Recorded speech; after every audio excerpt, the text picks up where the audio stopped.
Joining us now with a reaction from the Hill, Joe Concha, Fox News contributor Sarah Carter, and civil rights and criminal defense attorney David Schoen. Good evening, all. David, I'm going to start with you. You're the attorney here. Now, as I understand it, you think that the written answers by the president was not a good idea. I happen to join you in that.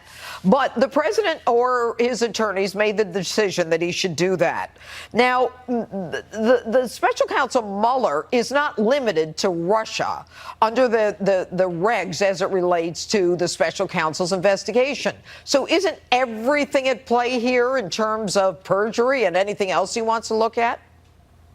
Absolutely. I mean, that's why I fundamentally disagreed with the idea of submitting even written answers to the questions. Under Section 600.4 of the Special Counsel regulations, brand new crimes are created simply by the appointment of Robert Mueller as special counsel. He now has the authority unilaterally to determine on his own that the president has lied about something or interfered in the investigation or obstructed the investigation. And he can charge a crime simply by virtue of having been appointed special counsel and unilaterally on his own decision without any other witness having contradicted the president. Well, and one of the problems that we are seeing is that, you know, everyone thinks that this is winding down. But is the president still in jeopardy here?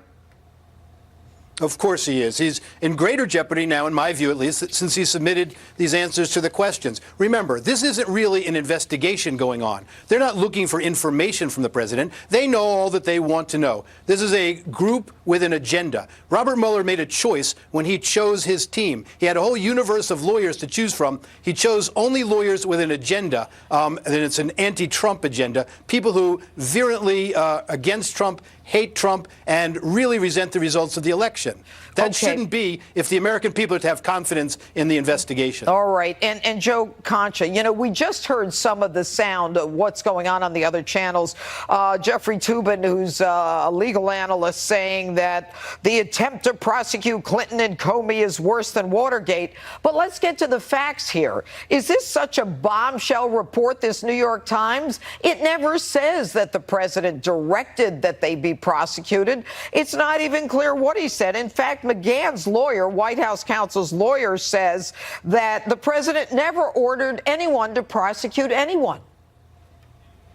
If you go back, Judge, and just watch President Clinton's, then candidate Clinton's, I'm sorry, Clinton, what am I saying? Candidate Trump's rallies back in 2016, he said, and I'm quoting from one of them, "I will ask to appoint a special prosecutor. We have to investigate Hillary Clinton, and we have to investigate the investigation." All right, those are his own words. In other words, he's talking about Clinton. He's talking about Comey. This has come to the fact where PolitiFact has actually did a story saying campaign promises that are stalled and included this in it. So the New York Times has this bombshell that he ordered this when he's been talking about it going back to his candidacy. And the bottom line is it a crime to propose something and the proposal goes nowhere and then there's no tangible action carried out? You know, we don't live in an authoritarian country. There are checks and balances. And if it actually never comes to fruition, then how is that a crime or a bombshell in any capacity? And look, from the media perspective, it's not remotely shocking. I mean, when the American people are kind of numb by it, because when you scream constitutional crisis, authoritarian dictator, worse than Watergate, impeachable offense, and you get to a quota of about 1 million of saying that over and over again, people start tuning out because the hyperbole is just lost. You can't keep repeating that over and over again when there's no teeth behind it. And Sarah Carter, you know, the claim that authoritarian Trump's attempt to prosecute Clinton and Comey, I took a quote out of one of their statements. This is what happens when you attempt to prosecute your enemies. And to your experience and to what you have been reporting on for the last year. When you attempt to prosecute your enemies, wouldn't you say that Peter Strzok starting this counterintelligence investigation against Trump, wouldn't you say that bringing a paid-for document by one candidate against another as the basis for a FISA warrant is exactly what MSNBC, CNN, and all of them are talking about? Yes, absolutely. I was going to say that, Judge Janine. I mean, the banana republic that they've been talking about is what happened when they started this investigation against then candidate Trump in 2016 and then exonerated Hillary Clinton, although there was a slew of information that they should have followed up on and at least taken to the Department of Justice so that it could be investigated to see whether or not it should be brought before a grand jury. I mean, there is no doubt that what is happening here is disinformation in the media. They take a story that's a non-story. What, the president doesn't have the right inside the White House to talk to his attorneys and say, look, I'm being investigated and there's never even been any evidence of a crime. We have a mountain of evidence, pointing in the direction of Hillary Clinton, and he can't even question that because now all of a sudden this is becoming some kind of, he's taking some kind of prosecutorial authority to go after his enemies. This is a joke. It really is a joke. Let's talk about that, David. What can the president do? And I want to ask a question before I even get to that legal question, and that is, we never hear about Eric Holder, Loretta Lynch. Nobody talks about their conversations with President Obama or any of that. It's only with this president that the leaks are out there. To me, it speaks to the issue of the establishment versus the outsider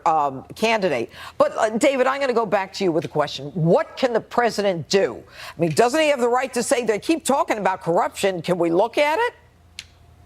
Not only a right, Judge Janine, he has a responsibility to. Remember, he's the chief executive of that branch. It is his Justice Department. And he had a responsibility at all times to refer both Comey and Hillary Clinton to the Justice Department for full investigation. Listen, the IG certainly agrees with him that they both need to be investigated. There's a Rasmussen poll earlier this year. 46% of the American public believe that Comey should be prosecuted. There is something there. There are real facts.